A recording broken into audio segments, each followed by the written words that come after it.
Hey guys, just wanted to talk about how to acquire off-market deals. So I think one of the most important things is to know what you're looking for, right? And to kind of understand what that looks like for you or the individual you might be looking for deals for, right? So let's say it's a manufacturer, okay? Um, we'll just go after manufacturing companies just because that's one of the groups I have is that's what they specialize in. So we're looking at a manufacturer, and let's just say it's a manufacturer in general. Um, it doesn't have to be a specific manufacturing. They just want someone who's doing at least 1 million in EBITDA or SDE. And then with that being said, the annual recurring revenue can be what it is. They just want to make sure that that there's 1 million EBITDA first, and then we can kind of gauge what does that look like versus the revenue. Like what are the profit margins, right? So we'll look at 1 million. Just keep it simple. 1 million in revenue. We'll do manufacturing, and you can say U.S. based. You could say if it's anywhere in the world, if there's a certain country. We usually want to look at it and say, hey, we want a minimum of 7 to 10 employees. This usually has shown us in the past, and this is what some of my mentors have taught me is it indirectly shows us that the majority of the time there's some type of system already in place if there's that many employees. It's not necessarily going to be an owner-operated business where the owner has to be in the business every single day. Okay. So how do we let's say we have our criteria. We could make it more defined than that, but for all sake and purposes, right now we'll just leave it right there right now. And how do we start drumming up that deal flow? Right, where do we look? So, I keep looking down here because I kind of wrote down some notes of what I do. So if you want to take a screenshot of that, you can. But this is what I'm looking at right now. And then we can just kind of go through this together. So, off-market deals, we're going to be looking at partnering with, other individuals that might have these deals just come up, right, in their other, in their workflow. So, like lawyers, accountants. At first, a lot of people spoke to me and said, Matt, you got to get in with lawyers and accountants. Why? And it's like, well, if a business is going to decide to sell, or a business owner is going to decide to sell, they're going to tell one of three people, if not all three: their partner, their lawyer, their accountant. Okay? And at first, I was able to get along without them. I probably still could, but a lot of times these deals, they're good caliber deals. Okay, not all of them, but if they can afford a lawyer, and they're able to, kind of go along those roads, then these are just little things that help weed out certain companies you just don't need to be speaking with. We don't want to waste time there. So, how do you get in with lawyers and accountants? I'm sure you might have your own ideas. I'll just kind of talk to you of some that have worked for me. Is talk to them like you do these off-market deals. Approach them and just say, hey, I am an investor. I work in mergers and acquisitions. I don't know what it is about this video, but I keep yawning. And let the lawyer or the attorney know. Just say, hey, this is what I do, and I'm willing to split a fee or pay upon a successful completion or sale of the business. If you have anyone that comes up for sale, in my case, I'll just use my example. I let them know, hey, I have a buyer's pool of over 200 plus buyers, right? I have, certain companies that I work with, and this is what they're constantly seeking to acquire. So, do you have any clients in this realm in the first place? Yay or nay? If no, on to the next. If you do, great. Let's stay in touch. Even if they don't, I let them know. If you have anyone that comes up for sale, if they didn't already, then let me know, okay? Because we might be able to feed them some deal flow, or feed them some buyer flow, I guess you could say, um, to just get them on the phone with those buyers, right? Let them know I'm not a broker. Um, I'm not here to throw their deal out into space and into the internet space and let everyone and their dog look at it and see all those financials. Um, we want to be sensitive of their needs, but let them know that, hey, we're an outlet here to help you move forward and potentially get some of those big deals closed, right? Um, Another big one, I know everyone says this, but just to express, okay, I don't know what it is and why I'm yawning, but it's not you, it's me. Another one is LinkedIn groups. These LinkedIn groups are can be important, and you should get into them as soon as you can, so you become seasoned in them over time. And in these groups, you can get deal flow from them, right? And so these groups are sometimes they can be saturated, and you got to be strategic on how you use them, because there's a lot of people that will join LinkedIn groups of mergers and acquisitions, or for sale by owner businesses, and they get really saturated. Oh man, I got an issue. And they get really saturated, um, and then it just becomes bidding wars, and that's what we're trying to avoid with off-market deals. And so, how I've gone about it, getting into these groups, is there's one of two ways to get into this. So, one way is you join merger and acquisitions groups, people that are doing what you do, right, or within that same realm. And then the other way is finding groups of these verticals of manufacturers, right? So get on Google and you can search manufacturing groups. I mean, here's a group right now, not to diverge because we're going to go back to LinkedIn, but Thomas.net. Thomas.net is a directory of manufacturers in the United States. Boom. There you go. Go to Thomas.net and you can search. I'm not sure to what extent, but you can search for free manufacturers in the United States, and you could search them. You know, you can never really get an accurate listing of volume, like how much a company's making, because a lot of these companies are private, and so they don't have to, or they don't need to, and they don't publish their earnings like a public company would. Now, with that being said, there's a lot of these different databases who use algorithms of the square footage of the buildings that they have versus the time they've been in business, and also I believe employees, and I think it's the average, like the margins within that industry or that vertical, something along those lines. And so they'll use these algorithms, and they'll say, hey, this company should be earning this much. And it's like, great. Well, they're earning a third of that, right? So just take it in a grain of salt if they say that it's a $50 million company, or they do a annual recurring revenue of $50 million. Take that with a grain of salt. If they really are and you find that out, awesome. If they aren't, then you're not disappointed. Okay? So back to the LinkedIn groups.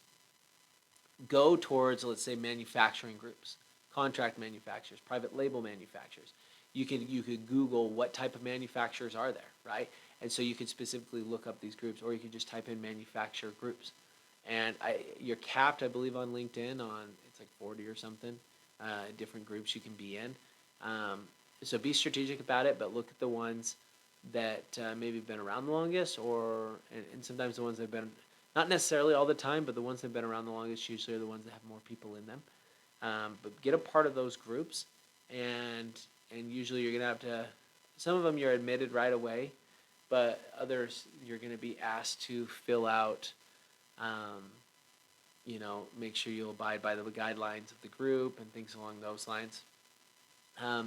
Usually what I do is, they're going to say no selling, anything like that in the group, and it's great, we don't sell anything. But you don't want to plaster them with something that might detour them away from you. You want to create value for them, right? So kind of an indirect way to create value that I've seen other people do successfully, and I've started to do myself is enter a group that I've joined, right, and say and I introduce myself. Hey, I'm new to the group. My name is Matt Anderson. I am an investor, and I'm currently looking to acquire a business in this space right now. If you know of anyone that may be interested in selling or would like to speak with me, would I would welcome I'd welcome the conversation. Something along those lines, and you just put that out there. With possibly 100,000 plus eyes to see it. Now, not nearly all of those are going to see it, right? But if you do that amongst 10, 12, 15 different groups, then opportunities do arise. People say, hey, I'm interested. And that's when you can start kind of going through the group and saying, well, can you share with me just really high level numbers, just so we can make sure it warrants a further conversation. I'm looking for at least $500,000 or $1 million in EBITDA, right? I'm looking for an annual recurring revenue of at least 10 million, right? Things along those lines, where you can kind of vet the person where they're like, I run the business myself. You're probably not the guy for me, right? So you can understand those things. So that's one route is joining groups on LinkedIn that are within the niche or the criteria of manufacturing, because that's the example here, that you're looking for. Now, the other way to go around it would be joining groups, because a lot of these videos I do are regarding deal flow, because the mantra is without deal flow, you're dead, right?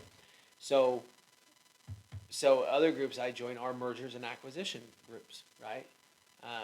People that are doing the same thing I am feel like, well, Matt, why does, I see collaborating, but it's a competition. And yeah, I see that, and I'm a very competitive person, and sometimes, need to calm myself down. But I'll join those groups, and the reason being is those people have issues, and the issues are deal flow, right? And without deal flow, you're dead.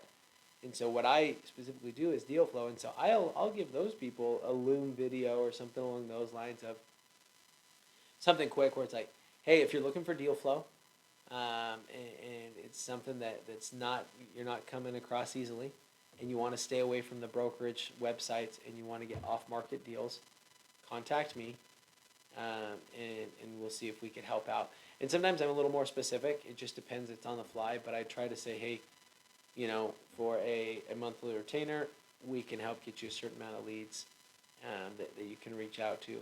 If you want to do mailers, or if you want to do, emails, whatever that may look like, we can help you out. And so it's a great way to bring in individuals. So I kind of hit the both sides, right? Just because I help out with deal flow. And some of the people, because I'll be picky with who I work with, some of these people I'll pick to work with I'll do equity deals with them, because they're already lined up. They do deals. They have a team. They have a lender in place, right? And so it's mitigating my risk. It's not someone who's like, yeah, I want to do a deal. I don't know what to do, And if I bring them a deal and they're like, what do I do now? That's a lot riskier for me, because I'm looking to get paid out also, right? So that's a good way to hit up those LinkedIn groups. Non-confrontational. You're creating value either way that you send those, whether it's to those manufacturing type groups or to mergers and acquisitions, saying, hey, I can create deal flow for you. You're creating value to both sides to some extent, right? And that's what you want to do. Now, don't post that video once a week for 12 weeks, but post it every once in a while, repost it. Another one is Facebook groups. Facebook groups are great, just like LinkedIn, but these Facebook groups you can find for sale by owner, businesses for sale by owner. Again, a lot of those, there's feeding frenzies there, a lot of bidding wars sometimes, but you can still connect with, there's a handful of good people in those groups. When I say good people, I mean people that are going to be best for you to work with, to help train and possibly mentor or partner with on deals, right? So don't discount Facebook groups. It's mostly the older generation and businesses that are on Facebook. Obviously, LinkedIn is going to be the largest business network, but Facebook's also a good avenue also. So I mentioned earlier, thomas.net is a website you can go to, and they specifically are a directory for manufacturing companies in the United States. So if you're doing another vertical that's not manufacturing, look up directories for that vertical, plumbing directory, HVAC directory, whatever that may be. Look it up and see what kind of access you can gain to that to see, what do they have in there, right? To kind of figure that out. Sorry. There's a couple other good ones.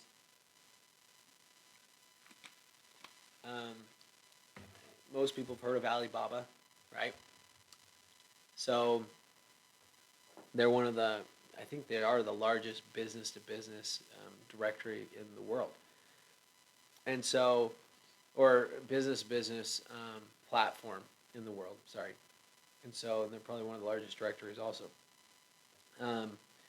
So Alibaba so with my background of import-export, I would go there all the time for sourcing different products, right? And so what you can do there is you can look up manufacturing companies. And let's say you want a certain type of manufacturing, okay? Let's say it needs to be wood or something like that. Well, you can type in the wood, and then the manufacturers come up, and if you want it just to be in a certain country or the United States or whatever, put that all together, and that'll come up, and then you can search that way. Another great resource is importyeti.com. And what we can do is we can do an example of you have an individual, and it's like, okay, well, let's look at their supply chain. Who are their suppliers, and where are some manufacturing, within a certain industry or vertical that we want to purchase. So who would be the individuals we would want to supply? So you can go in from that way, kind of thinking forward. And let's say, hey, I want to supply Nike, okay? Now Nike's huge, so they probably have a lot of their own factories. But we'll just continue with this example and say that they don't own their own factories, okay? But with that being said, you type in importyeti.com, you type in Nike, okay? Enter, information comes up. It's going to show you kind of a trail of, okay, here's Nike. And it's actually really, really cool. I find it really fascinating.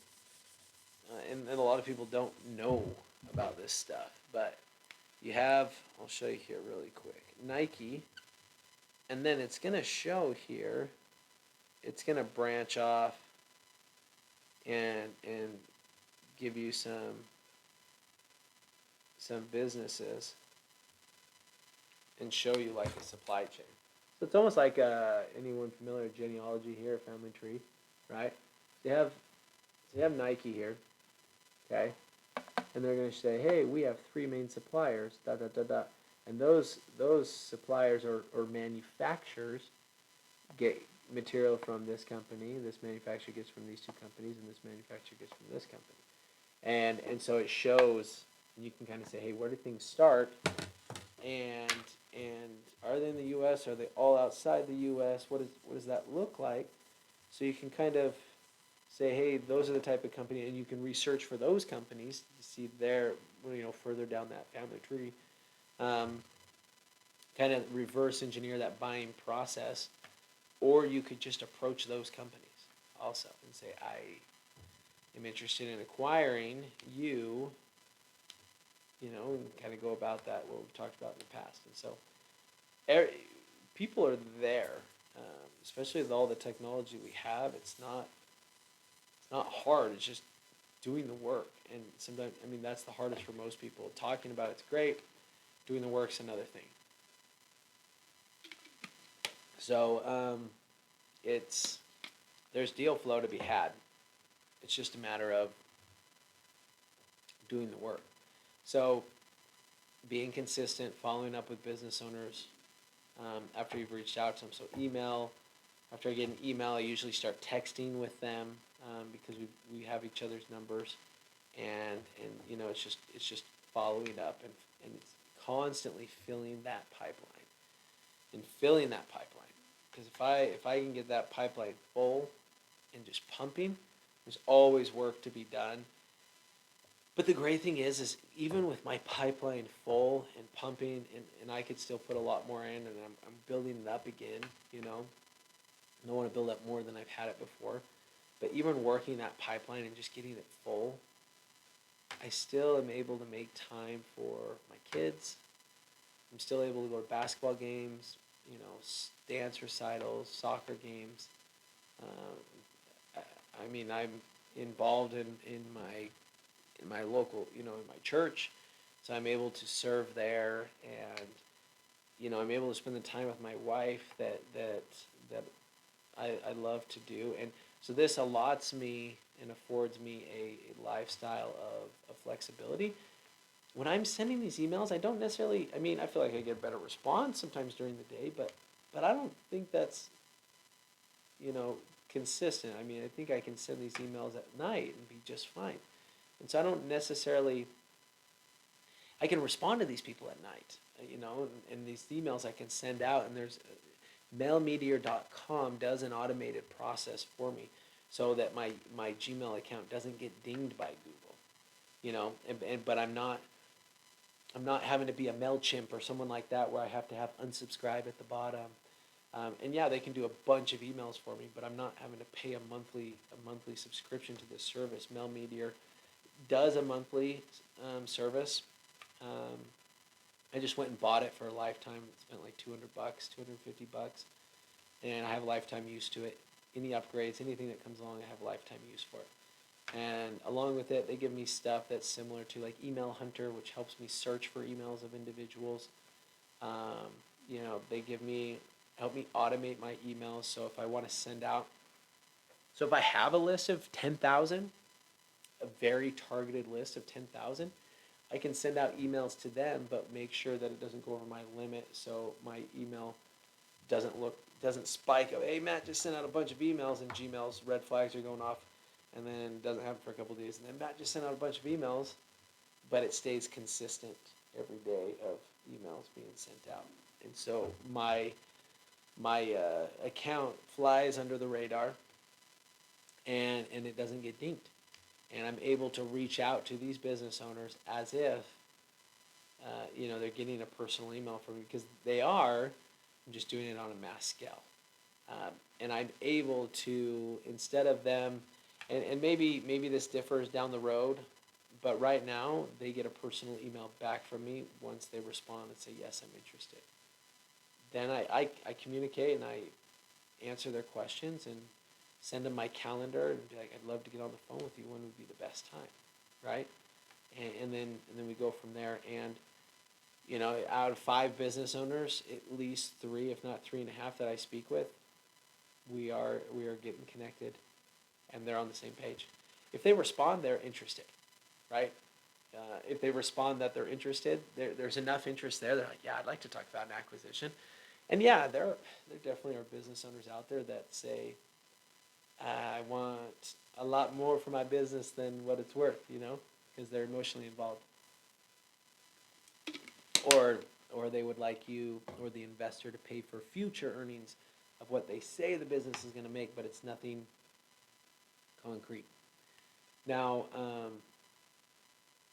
another thing that can be done is, let's say that you get a business owner that says, yeah, I want to sell, that'd be interesting. Well, look up that business. Look up their competitors. If you don't have any buyers, you can create this. You can start your own. You can just start. You have business A that you've contacted, you've gone through this. Yes, they're interested in selling. That'd be great. You're like, awesome. I can get you connected here in a little bit. Let me follow up with you in about a week so I can contact them. And you can go out to their competitor and say, hey, you can say the same thing. Hey, but just kind of change it a little bit and say, hey, would you be interested in possibly acquiring or forming a strategic partnership with one of your competitors? They ask, well, who is it? And it's like, well, I can't get into any of that unless a non-disclosure is signed, an NDA, mutual agreement.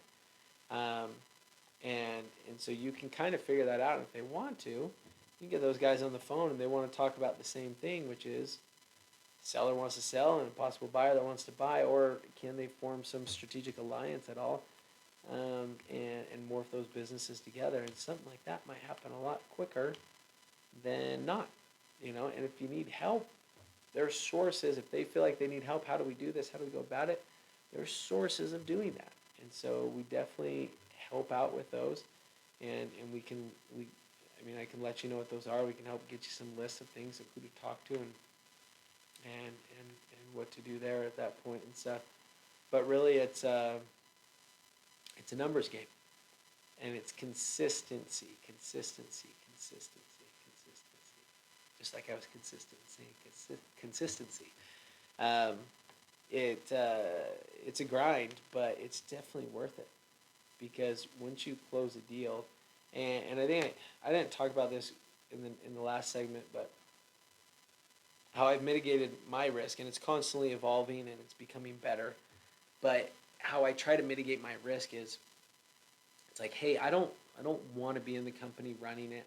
At the most, I just want to be on the board to help make some of the larger pivotal decisions. And if the company ends up being sold off and I don't know, I get a check for my percentage in the mail sometime later, after that happens. And that's not a bad thing, And so it's about what it is bringing value, okay, and to those individuals, getting set that have their own team set up. Sorry, I lost my train of thought for a second. So it's bringing value. So I bring value through deal flow. Okay, so I'll show you this here in a second.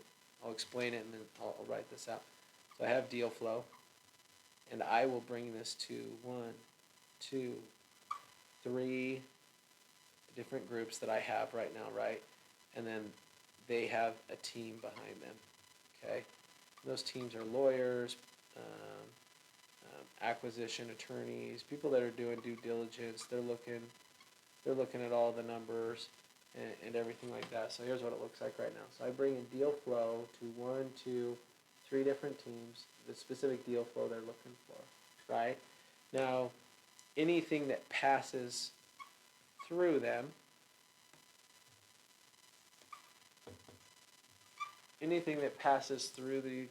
through these guys right here, goes into what would be a buyer's pool. Okay? Now, into that buyer's pool, at this point, I already know what EBITDAs are and everything like that. And so it's just a matter of saying, hey, are these guys interested? Because I am able to lean on these teams' expertise, their websites, their credibility, because it's my team. It's my group that I'm a part of. And so when I present myself to these possible future sellers, is I let them know, hey, my team and I are our large investment, we're a large investment entity, and we are looking for businesses within your vertical to acquire strategically. And you would come up in our research, because a lot of people are like, how'd you find me? Where'd you come from?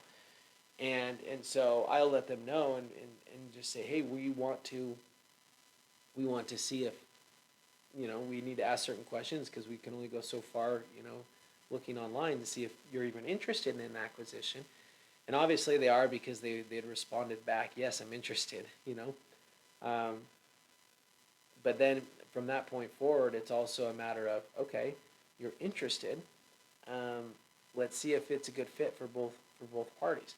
And whichever team this is going to, we usually take about I'll throw this out to that team, and they'll vet it and say, yes, Matt, it's viable, here's our offer, or no, here it's not for this reason. And let's say if it's a yes, yeah, we throw out an offer, right? Or get on the phone or whatever those steps are. But if it's not and it passes through, these people vetted it to some extent where I just use that same vetting and go to my buyer's pool, right? And let my key individuals that will take it to all their buyer lists and let them know ahead of time and say, hey, these are some things with the company, just so you know, is it viable or not, you know? And I'll have teams, some of my teams, they don't necessarily, they'll buy out the companies like a leverage buyout and LBO, or what they'll do is they'll come back and say, hey, we'll buy stocks in the company. We'll partner with them strategically to help them build up over time, where then we can have the first right of refusal, meaning that they would have the first right to purchase the company or sell it. So really it's exciting. It's a good thing to do. I'd say if you're thinking about it and you have any questions, reach out to me, let me know. But those that are already doing this or have jumped in, you know that without deal flow you're dead. And so it's a key component here, and that's what we're here to talk about and collaborate together and share any new ideas that we have. So if you have any ideas or questions or anything like that or any comments, feel free to just comment below and let us know, and we can move forward that way. But until then, happy deal hunting.